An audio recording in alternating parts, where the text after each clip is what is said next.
So I'm hearing Daniel Dubois had a party before the fight? Come on now, dog. Come on, man. 1, 2, 3, let's get dolly. I get out my body. Hey man, the man was just having a good time, you know? But I think there's more to the story than that. And that's what we're here for, to get to the bottom of it. And in the midst of getting to the bottom of it, a few eyebrows will be raised. Hold on. Let me make sure y'all can see me raise my eyebrows. Let's do that again. A few eyebrows will be getting raised. And some folks will be catching a few strays. So buckle up. I'm about to take you for a ride. If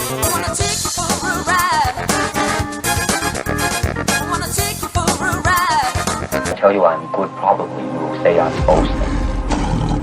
But if I tell you I'm no good, you know one line. Yo, what's good, Boxing Talk family? Welcome back to your favorite boxing news channel, Dr. Boxing Talker. We are back for another YouTube video. Banger, man. Yes, sir. Yes, ma'am. I don't know what time it is. A doctor's in the house, man. So check this out. But before we get to it, let's go ahead and smack that like button. Let's do it together. Appreciate you. That helps us to keep going and growing on this YouTube platform. But let's get to the controversy at hand. It's not even really a controversy. I mean, it's just, let's get to the story, man. It's Daniel Dubois. He seemingly had a little get together, party, gathering at his house before the fight, which is why he was somewhat late to the stadium, right? On fight night, obviously the fight in which he lost to Oleksandr Usyk for their rematch for a chance at undisputed glory in the most glamorous division, the heavyweight division. So it seems like, hey man, you're not taking it seriously, right? That's what it seems like with surface level thinkers, right? And if you jump on the bandwagon. But as you saw the video before, I want to give you another perspective, you know, and my perspective is that is not that big of a deal. Of course, the optics look bad. Don't get me wrong. I'm not trying to defend him or be an apologist for the actions, but I want to put a thought in motion. You know, this is for thought provocation. What if he would have beat Usyk? Would we have heard anything about this? Case in point, look what Spencer had to say about Daniel Dubois and his party. Check it out. And off of the back of that, I was saying, I mentioned yesterday on my show with Babatunde Ajayi that they had a party before the fight. But this is nothing new. They had a party before the Joshua fight, but it weren't really a party. It was like a gathering to raise your morale. So yeah, did you hear what he said? He said that the same exact thing transpired on the way to Dubois beating AJ. You think anybody knew about that? Of course they did, but they kept quiet, right? Because it didn't matter because he won. But now that he lost, we want to pile on and kick the man while he's down. No, he just lost to an all-time great heavyweight Oleksandr Usyk. I don't care if he was singing Kumbaya with his friends. I don't care if he was in solitary confinement by himself in a hurt locker. I don't care what he was doing. He's probably going to lose anyway. And of course, you want to put yourself in the best position to win. So this looks bad and people might take it as you not taking it seriously. But I don't receive it like that. And let's look at the video. Let's analyze it again. I'm going to show you. Check this out. Guys, come on. Yeah, did you notice what that was in the background? It was a bench press. And you saw a heavy bag. So Daniel Dubois is a multi-millionaire, right? We can all agree on that. If you're going to have a party and not just a gathering, you know, not just a bunch of people over celebrating your soon-to-be victory, right? What they think so far, at least, you know, if you're going to have a party, why would you have it in the gym area of the mansion? And if you're going to have it in the gym, why wouldn't you take down the heavy bag or remove the bench press with the weights out of the way? Wait a minute. What? You dumbass. So what is the problem? People just want to talk and pile on, and that's what we do, man. We're so accustomed to just piling on and nitpicking that it's becoming disgusting, man. And as long as I have a boxing channel, we're not going to overlook these transgressions by these bums. You know what I'm saying? And I really think that, you know, some people have pre-fight rituals. Some people have pre-game rituals. I know a lot of you are fat, sloppy, and goofy, and you never did anything athletic in your life. But there's some people that have weird, superstitious pre-game rituals or pre-fight rituals, whatever it is. I know a guy, when I used to play sports at high school, he used to take a dump. Or if he didn't take a dump before the game, he thought that that was a bad omen, that we would lose. These are facts. Some people wear Mitch Max socks before their game. Some people might have a gathering like Daniel Dubois. Did Daniel Dubois have a drink in hand? No. Did he seem to have some type of drug or a cigar or something in hand? No. Did he seem like he had a whole bunch of I'm assuming he's into women, and if he's not, that's okay. You know what I'm saying? But hey, do your thing. No, did he? But I'm assuming he's into women. Were there a bunch of random women around? No, it just seemed like he had a group of people there. I'm assuming they're friends. Now, whether they're good or bad friends, that's none of my business. I don't know if they're real or fake friends. That's none of my business. I just know he had people that are gathering around him taking pictures. Where's the harm in that? When he goes to the stadium, people are going to try to be snapping pictures with him anyway. What's the problem? It could just be just a pre-fight ritual. Maybe he's like, okay, bet we did this before. We had a little pre-fight gathering because they don't want to use party. We had a little pre-fight gathering before we put the whooping on AJ. So let's keep it consistent. Yeah. Maybe they had a pre-fight gathering before Hergovich too. Yeah. Maybe they had a pre-fight gathering before Jarrell Baby Miller too. Yeah. Oh, but you don't know that because you didn't care because he won. But because he lost, now so we're gonna highlight every little small thing as to point at the man and try to degrade him and try to sully his career and his reputation even worse than it already is. He lost to an all-time great, Oleksandr Usyk, and he took a big shot while doing it. Now takes me to my next point. A lot of people are saying he quit. The man got hit with a vicious hook, right? And people are saying, oh, well, look the way he looked at his corner. Look at his eyes. Because all of a sudden, everybody's reading facial expressions now and gazing into another man's eye. That sounds suspicious. You know what I'm talking about? We're going to talk about that. Let's stay focused now, right? They're saying that he quit. A lot of people are saying he quit because he, quote unquote, quit against Joe Joyce. Well, yeah, he got dropped against Joe Joyce and he had a freaking fractured, broken orbital bone. That's why the fight was stopped. And you want to say he looked at his corner? Look at this footage right here from the first fight with Oleksandr Usyk where he got dropped. Knocked down with the combination.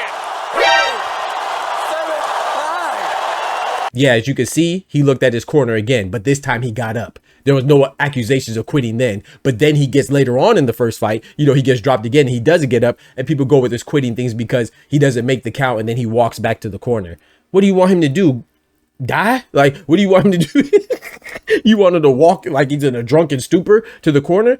He didn't make the count. That doesn't mean that he can't breathe on his own or he can't walk on his own. Like, what do y'all expect? It's so funny that Daniel Dubois is being accused of quitting against Oleksandr Usyk, who's an all-time great heavyweight, where we know the cliche that, oh, at the heavyweight division, one punch could change the momentum or even end the fight, right? Specifically in the heavyweight division. He gets hit by an all-time great heavyweight, and you're telling me that he quit because he didn't make the count after taking a hellacious blow right to the face? Big right hand from Usyk. Oh! And all rise for the brilliance. Damn. I'm sorry. From an all-time great at Oleksandr Usyk.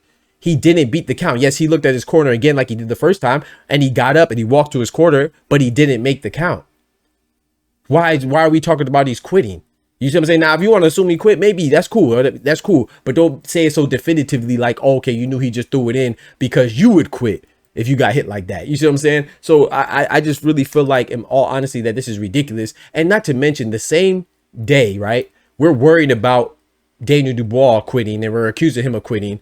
But then the guy who actually quit in Tim Tszyu by not answering the bell and getting off his stool, we're giving him a pass and saying it's okay. He's a warrior. You know, he needs to stop because, you know, it's his team that didn't do him right. And he needs to quit because he's been through some hellacious battles. Bullshit! Bullshit!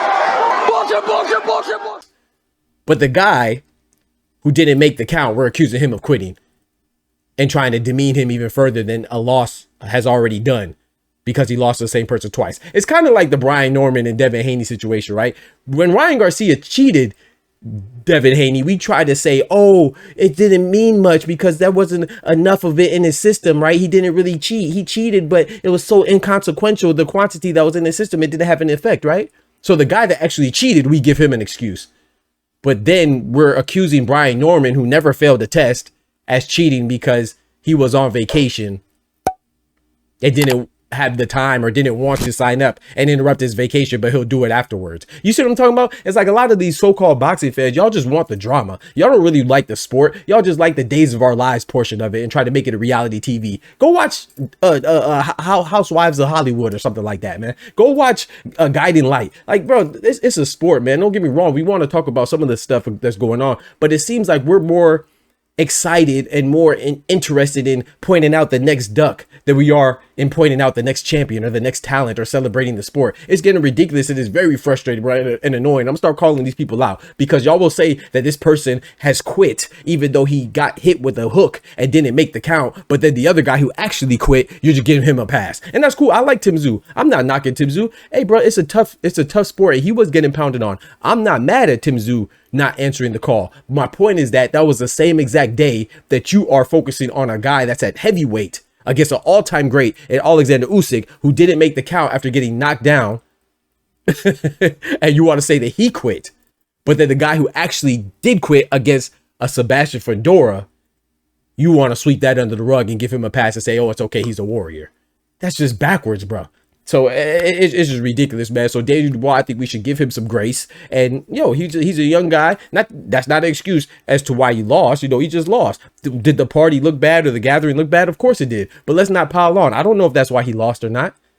He could have had 1,000 parties and maybe one. We wouldn't have said nothing. But because he had a little gathering and took some photos, all of a sudden now we're saying he's not really checked into the sport. He's not locked in and he quit. Get out of here, man. Y'all got to stop it. Come on now, dog. Come on, man. And I want y'all to check this out too, man. This is why Tyson Fury, the Gypsy King of Obesity, like I call him. Shout out to my guy. I rock with Tyson Fury. This is why he's one of my favorite fighters. Because I want y'all to see what he said in response to the Daniel Dubois quitting and being garbage and needs to retire nonsense that we've been hearing. Check it out.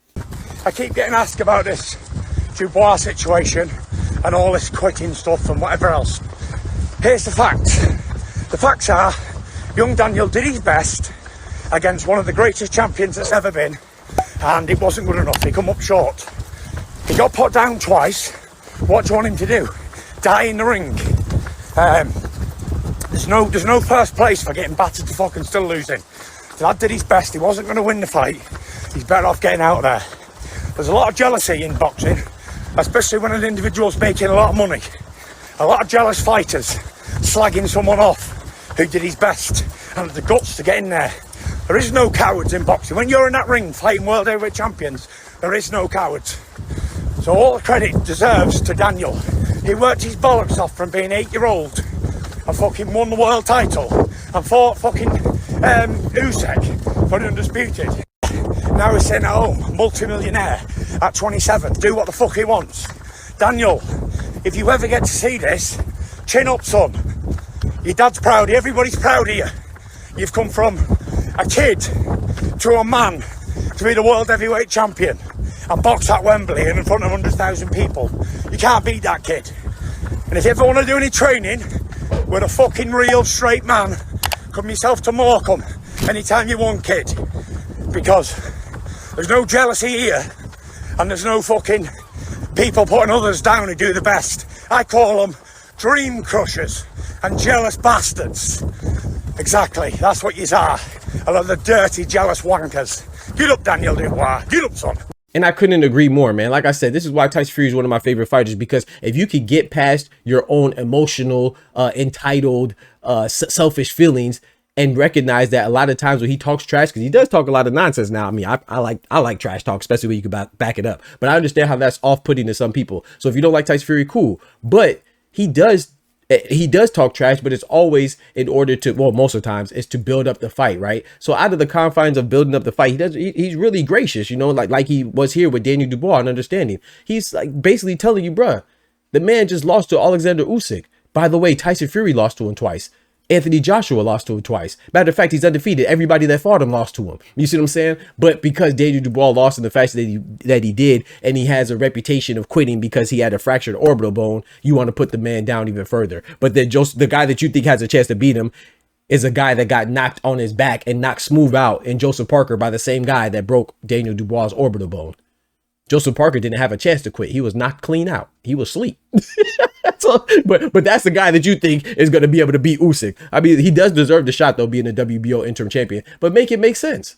Make it make sense, bro. The same guy that you said that Daniel Dubois quit to because he had a fractured orbital bone is the same guy that knocked out Joseph Parker and Joseph Parker is a guy that you think will beat Usyk. Make it make sense. But y'all let me know what y'all think about that, man. Am I making excuses for Daniel Dubois, or am I just being a realist? I like to think of myself as an optimistic realist myself, you know what I'm saying? And I do try to find the glass half full aspect of things, the perspective of things.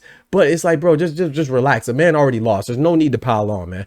I don't think he quit. If you want to say he quit, cool. I don't think he quit. I just think that, you know, sometimes you don't make the count, and that's why they count. You don't have an infinite amount of time to make the count. He counted to 10. By the time if he would have stood up any faster, he might have fell over, just like Anthony Joshua did when he tried to get up against Daniel Dubois. You know what I'm saying? So when I don't think that not getting up and not making the count necessarily means that you quit. Those things aren't synonymous. If you want to say he quit, that's cool, whatever. But let's not pile on and say, oh, he had a party, he's not serious. This man was an IBF champion of the world. He beat Anthony Joshua, Jarrell Big Baby Miller, and Filip Hrgović on his way to get his rematch for undisputed heavyweight championship of the world against the all-time great Oleksandr Usyk. Put some respect on his name, man. I appreciate y'all rocking with me as always. Don't forget to smack that like button. But most importantly, remember, with God, we can do anything. Without God, we're nothing. The doctor's out. Peace. Also, rest in peace, rest in glory to Malcolm Jamal Warner, and our sincerest condolences go out to his remaining loved ones, family, and friends, especially his wife and his daughter. God bless him. Y'all be easy. From the hood to college, both worlds they had to meet. 6 degrees between us, so cold we're about to freeze. But we're Florida boys, hot takes, we bring the heat. We're moving the culture, the engineers to the streets.